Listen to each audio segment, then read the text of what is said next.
ಮಹಾಭಾರತದಲ್ಲಿ ವೈಶಂಪಾಯನರು ಜನಮೇಜಯನಿಗೆ ಪಾಂಡವರ ಕಥೆಯನ್ನು ತಿಳಿಸ್ತಾ ಅದರಲ್ಲಿ ಪಾಂಡವರು ವಾರಣಾವತದಲ್ಲಿ ಬಂದು ನೆಲೆಸಿದ್ದು, ಆ ವಾರಣಾವತದಲ್ಲಿ ಪುರೋಚನ ಇವರನ್ನು ಒಂದು ಅರಗಿನ ಮನೆಯಲ್ಲಿರಿಸಿ ಅಲ್ಲಿ ಇವರನ್ನು ಕೊಲ್ಲಬೇಕು, ಬೆಂಕಿ ಕೊಟ್ಟು ತಾನು ಅವರನ್ನು ಕೊಲ್ಲಬೇಕು ಅಂತ ತಾನು ಯೋಚನೆಯನ್ನು ಮಾಡಿದ್ದು ದುರ್ಯೋಧನನ ಒಂದು ಇಚ್ಛೆಯಂತೆ.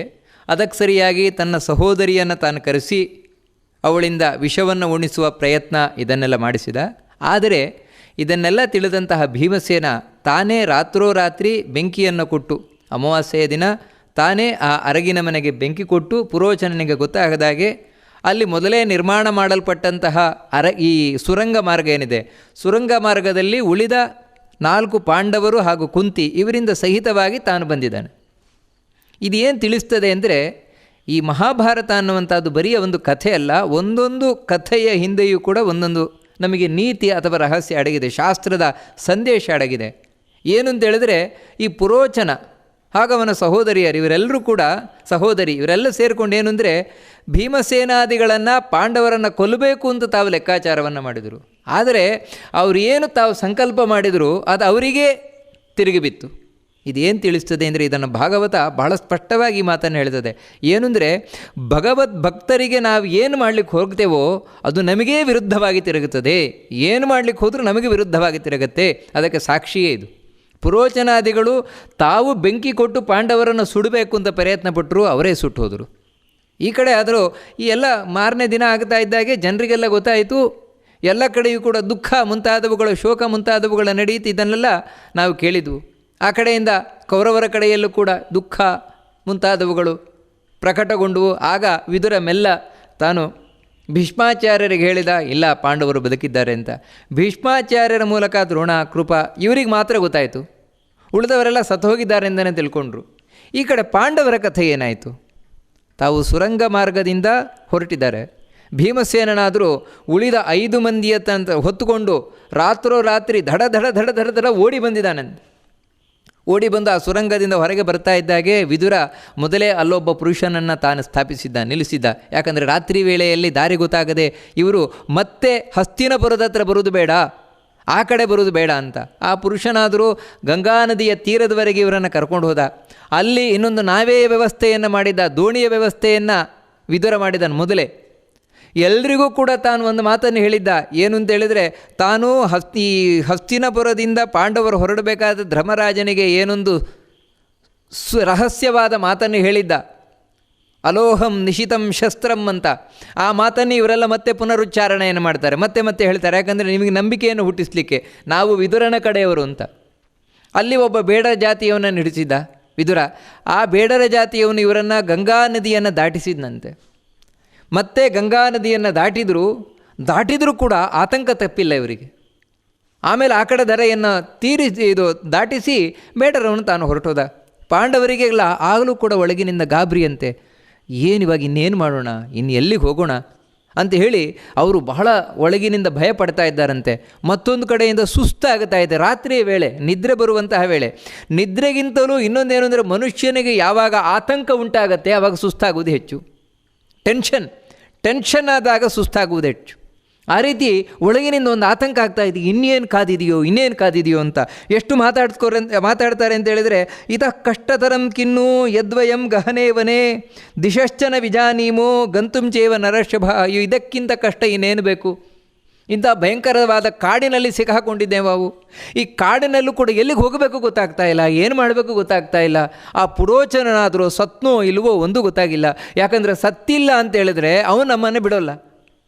ಅವನು ಇನ್ನೇನು ಹೇಳ್ತಾನೋ, ಏನು ಕಥೆಯೋ. ಈ ರೀತಿ ಉಳಿದ ಪಾಂಡವರಿಗೆ, ಭೀಮಸೇನನಿಗೇನು ಭಯ ಇಲ್ಲ. ಯಾಕಂದರೆ ಭೀಮಸೇನನಿಗೆ ಖಾತ್ರಿ ಇದೆ, ಪುರೋಚನ ಹೋಗಿದ್ದಾನೆ, ಅವನೊಟ್ಟಿಗೆ ಅವನ ಇಡೀ ಸಹೋದರಿಯ ಮಕ್ಕಳು ಇವರೆಲ್ಲ ಸತ್ತು ಹೋಗಿದ್ದಾರೆ ಅನ್ನುವಂಥ ಆ ವಿಷಯ ಭೀಮಸೇನನಿಗೆ ಸ್ಪಷ್ಟ ಇದೆ.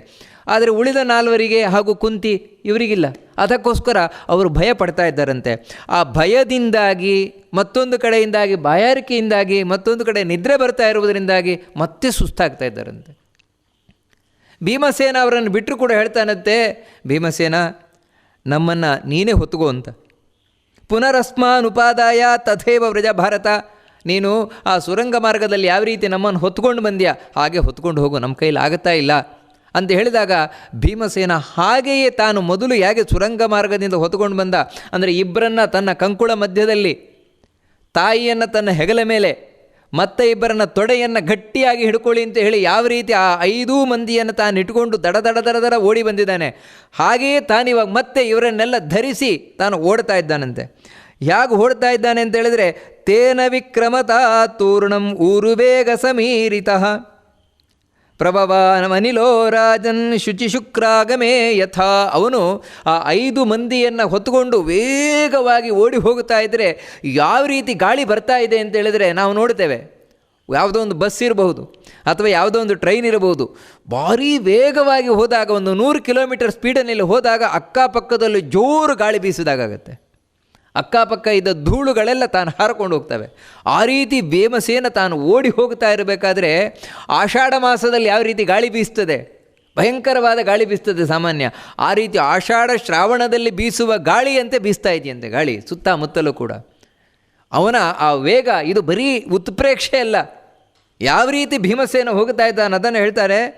ಸಮೃದ್ಧನ್ ಪುಷ್ಪಿತಾನುಶ್ಚೈವ ಫಲಿನಶ್ಚ ವನಸ್ಪತೀನ್. ಹೋಗಬೇಕಾದ್ರೆ ಹೂವು ಹಣ್ಣು ಇವುಗಳಿಂದ ತೊನೆದಿದೆಯಂತೆ ಕೆಲವು ಮರಗಳು, ಅಂದರೆ ಸಣ್ಣ ಪುಟ್ಟ ಮರಗಳು.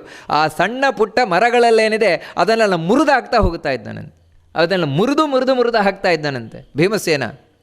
ಹೇಗೆ ಕೈಯಲ್ಲಿ ಮುರಿಲಿಕ್ಕೆ ಕೈಯಲ್ಲಿ ಇಬ್ಬರನ್ನು ಹಿಡ್ಕೊಂಡಿದ್ದಾನೆ ಅದರಿಂದಾಗಿ ಕೈಯಲ್ಲಿ ಮುರಿಲಿಕ್ಕಾಗೋಲ್ಲ. ಮತ್ತೇನು ಅಂದರೆ ಹೋಗಬೇಕಾದ್ರೆ ಇವನ ವೇಗಕ್ಕೆ ಸಿಲುಕಿ ಆ ಕೆಲವು ಮರಗಳೆಲ್ಲ ಮುರಿದು ಹೋಗ್ತಾ ಇದೆಯಂತೆ. ಇನ್ನು ಕೆಲವು ಪೊದರುಗಳೇನಿದ್ದಾವೆ, ಈ ಪೊದರುಗಳೆಲ್ಲ ಆರುಜಂದಾರು ಗುಲ್ಮಾನುಶ್ಚ ಪಥಸ್ಥಶ್ಚ ಸಮೀಪಗಾನ್. ಇವನು ಹೋಗುವ ದಾರಿಯಲ್ಲಿರುವಂತಹ ಸಣ್ಣ ಪುಟ್ಟ ಪೊದರುಗಳಂತೂ ಕೂಡ ತಾವು ಕಿತ್ತು ಕೆಳಗೆ ಬೀಳ್ತಾ ಇದೆಯಂತೆ, ಕಿತ್ತು ಎಸಿತಾ ಇದ್ದಾರಂತೆ. ಇನ್ನೂ ದೊಡ್ಡ ಮರಗಳು, ಬಹಳ ದೊಡ್ಡ ಮರಗಳು, ಭಾಳ ಹಳೆ ಮರಗಳು, ಅವುಗಳೆಲ್ಲ ಭೀಮಸೇನ ತಾನು ಹೋಗ್ತಾ ಇದ್ದಾನೆ ಆ ವೇಗಕ್ಕೆ. ತಥಾ ವೃಕ್ಷಾನ್ ಭಂಜಮಾನಃ ಜಗಾಮಾಮಿತ ವಿಕ್ರಮ. ಆ ಮರಗಳನ್ನೆಲ್ಲ ಬೀಳಿಸಿಕೊಂಡು ಹೋಗ್ತಾ ಇದ್ದಾನಂತೆ, ಭಯಂಕರವಾದ ಮರಗಳು, ಅವುಗಳನ್ನು ಬೀಳಿಸಿಕೊಂಡು ಹೋಗ್ತಾ ಇದ್ದಾನಂತ. ಅಂದರೆ ಆ ದಟ್ಟವಾದ ಕಾಡಿನಲ್ಲಿ ದಾರಿ ಇಲ್ಲ, ಮತ್ತು ಆನೆ ಓದದ್ದೇ ದಾರಿ ಅಂತ ಒಂದು ಗಾದೆ ಇದೆ. ಆ ರೀತಿ ಭೀಮಸೇನ ಎಲ್ಲಿ ಹೋಗ್ತಾ ಇದ್ದಾನೆ ಅಲ್ಲೆಲ್ಲ ದಾರಿ ಆಗ್ತಾ ಇದೆಯಂತೆ, ದಾರಿ ಮಾಡ್ಕೊಂಡು ಹೋಗ್ತಾ ಇದ್ದಾನಂತೆ ಭೀಮಸೇನ. ಅದು ಪುರುಸೊತ್ತಿಲ್ಲ, ದಾರಿ ಮಾಡಲಿಕ್ಕೆ ಪುರುಸೊತ್ತಿಲ್ಲ. ಮತ್ತು ಎದೆಯಲ್ಲಿ ತಾನು ಹೊಡೆದಾಗಲೇ ಮರಗಳೆಲ್ಲ ತುಂಡಾಗ್ತವೆ. ಇವನ ಆ ವೇಗಕ್ಕೆ ತುಂಡಾಗಿ ಕೆಲವು ಬೀಳ್ತಾ, ಕೆಲವು ಆ ಕಡೆ ದೂರಕ್ಕೆ ಹಾರಿ ಹೋಗ್ತಾ, ಈ ರೀತಿ ಹೋಗ್ತಾ ಇದೆಯಂತೆ. ಕೆಲವು ಕಡೆ ಅಂತೂ ನದಿ ಇದೆಯಂತೆ, ಸಣ್ಣ ಪುಟ್ಟ ನದಿಗಳು. ಆ ನದಿಯನ್ನು ದಾಟಬೇಕು. ನದಿಯನ್ನು ದಾಟಬೇಕಾದ್ರೆ ಪಾಂಡವರು ಉಳಿದ 4 ತಾವು ಈಜುಕೊಂಡು ಹೋಗ್ತಾ ಇದ್ರಂತೆ. ಕುಂತಿ ಅಂತೂ ಅದು ಇಲ್ಲ. ಕುಂತಿಯನ್ನು ಕೂಡ ಭೀಮಸೇನ ಹೆಗಲಿನಿಂದ ಕೆಳಗೆ ಇಳಿಸಲೇ ಇಲ್ಲ, ಅವಳನ್ನು ಹೆಗಲ ಮೇಲೆ ಹೊತ್ತುಕೊಂಡೇ ತಾನು ಈಜುಕೊಂಡು ಹೋಗ್ತಾ ಇದ್ದಂತೆ. ಕೆಲವು ಕಡೆ ಅಂತೂ 4 ಜನ ಸುಸ್ತಾಗಿ ಬಿಡ್ತಾ ಇದ್ರು ಉಳಿದವರು, ಧರ್ಮರಾಜ, ಅರ್ಜುನ, ನಕುಲ, ಸಹದೇವ. ನಮಗಾಗೋಲ್ಲ ಅಂದರೆ 5 ಮಂದಿಯನ್ನು ಹೊತ್ತುಕೊಂಡು ತಾನು ದಾಟ್ಕೊಂಡು ಹೋಗ್ತಾ ಇದ್ದಂತೆ ನದಿಯನ್ನು ಭೀಮಸೇನ. ಆಶ್ಚರ್ಯ ಅಂತೇಳಿದರೆ ಉಳಿದ 4-5 ತಾವು ಇವನು ಹಿಡ್ಕೊಂಡು ಅವ್ರು ಹಿಡ್ಕೊಂಡು ಇಲ್ಲ ನೋಡಿ. ಆಶ್ಚರ್ಯ ಅನ್ನೋದ್ರೆ ಭೀಮಸೇನನ ಅವರನ್ನು ಹಿಡ್ಕೊಂಡಿದ್ದಾನೆ, ಅವರಿಗೆ ಸುಸ್ತಾಗುತ್ತಾ ಇದೆ. ನಿಜವಾಗಲೂ ಅವರು ಓಡ್ತಾ ಇಲ್ಲ, ಅವ್ರ ಭಾರವನ್ನು ಎತ್ತುಕೊಂಡಿಲ್ಲ, ಅವರಿಗೂ ಸುಸ್ತಾಗುತ್ತಾ ಇದೆ. ಭೀಮಸೇನೆ ಆಗಿರ್ಬೋದು, ಅಂದರೆ ಅಷ್ಟು ಭಾರವನ್ನು ಹೊತ್ತಿದ್ದಾನೆ, ವೇಗವಾಗಿ ಓಡ್ತಾ ಇದ್ದಾನೆ. ಆದರೂ ಕೂಡ ಎಲ್ಲಿ ಅವನಿಗೆ ನಿಸ್ಸೀಮ ಪೌರುಷ ಗುಣಸ್ಯ ಕುತಶ್ರಮೋಸ್ಯ ಅಂತ ಹೇಳಿದಾಗ ಅಂಥ ಅಪರಿಮಿತವಾದ, ಅದಕ್ಕೆ ಅಮಿತ ವಿಕ್ರಮ ಅಂತ ಹೇಳ್ತಾರೆ ವೇದವ್ಯಾಸರೇ. ಅಮಿತ ವಿಕ್ರಮ, ಆ ಭೀಮಸೇನನ ಪರಾಕ್ರಮ ಎಷ್ಟು ಅಂತ ಅಳಿಲಿಕ್ಕೆ ಬರೋಲ್ಲ ಅಂತ. ಅಂಥ ಬಲಿಷ್ಠನಾದ ಭೀಮಸೇನ. ಅಂದರೆ ಮಹಾಭಾರತದಲ್ಲಿ ಭೀಮಸೇನನ ಪಾತ್ರ ಅಂತೇನಿದೆ ಅದು ಎಕ್ಸ್ಟ್ರಾರ್ಡಿನರಿ, ಅದು ಸಾಮಾನ್ಯವಾದ ವ್ಯಕ್ತಿಯ ಒಂದು ಚಿತ್ರಣ ಅಲ್ಲ ಅದು. ಅದಕ್ಕೋಸ್ಕರ ಇಷ್ಟು ವರ್ಣನೆಯನ್ನು ಮಾಡ್ತಾ ಇರುವಂಥದ್ದು ಆ ಭೀಮಸೇನನದ್ದು. ಆ ಭೀಮಸೇನನಾದರೂ ಇಷ್ಟು ಮಂದಿಯನ್ನು ತಾನು ಕರ್ಕೊಂಡು ಇಡೀ ಹಿಂದಿನ ದಿನ ರಾತ್ರಿ ಬೆಂಕಿ ಕೊಟ್ಟು ಅಲ್ಲಿಂದ ಹೊರಟವನು ಅವರನ್ನು ಎತ್ತುಕೊಂಡು ಮಾರನೇ ದಿನ ಇಡೀ ಓಡಿ ಮಾರನೇ ದಿನ ಸಂಜೆ ಆಗುವಂತಹ ಸಂದರ್ಭದಲ್ಲಿ ಒಂದು ಭಯಂಕರವಾದ ಕಾಡನ್ನು ಸೇರಿದ್ರಂತೆ. ಭಯಂಕರವಾದ ಕಾಡು.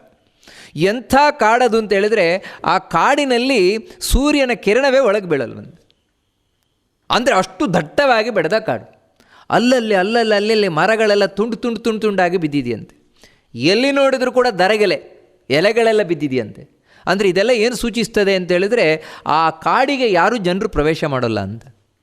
ಯಾಕಂದರೆ ಜನ ಪ್ರವೇಶ ಮಾಡ್ತಾರೆ ಅಂತೇಳಿದ್ರೆ ಅಲ್ಲಿ ಬಿದ್ದಿರುವಂತಹ ಮರಗಳೆಲ್ಲೇನಿದೆ ಅದನ್ನೆಲ್ಲ ತೊಗೊಂಡು ಹೋಗ್ತಾರೆ, ಉರುವಲಿಗಾಗತ್ತೆ ಅಂತ. ಅದೇ ರೀತಿ ಅಲ್ಲಿ ಬಿದ್ದಿರೋ ಸೊಪ್ಪು ಮುಂತಾದವುಗಳೇನಿದೆ ಅದನ್ನು ತೊಗೊಂಡು ಹೋಗ್ತಾರೆ, ಯಾಕಂದರೆ ತಮಗೆ ವ್ಯವಸಾಯಕ್ಕೆ ಗೊಬ್ಬರ ಮುಂತಾದವುಗಳನ್ನು ಮಾಡಲಿಕ್ಕಾಗತ್ತೆ ಅಂತ. ಆದರೆ ಈ ಕಾಡಿನಲ್ಲಿ ಯಾವುದೇ ಮನುಷ್ಯರು ಪ್ರವೇಶ ಮಾಡ್ತಾ ಇಲ್ಲ. ಅದಕ್ಕೋಸ್ಕರ ಬಳ್ಳಿಗಳು ಸಿಕ್ಕಾಪಟ್ಟೆ ಬೆಳೆದು ನಿಂತಿವೆ, ದೊಡ್ಡ ದೊಡ್ಡ ಮರಗಳು, ಇಷ್ಟಲ್ಲದೆ ಭಯಂಕರವಾದ ಪ್ರಾಣಿಗಳು ಓಡಾಡ್ತಾವಂತೆ, ನಿರ್ಭಯವಾಗಿ ಓಡಾಡ್ತಾವಂತೆ, ಯಾಕಂದರೆ ಮನುಷ್ಯರ ಭಯ ಇಲ್ಲ.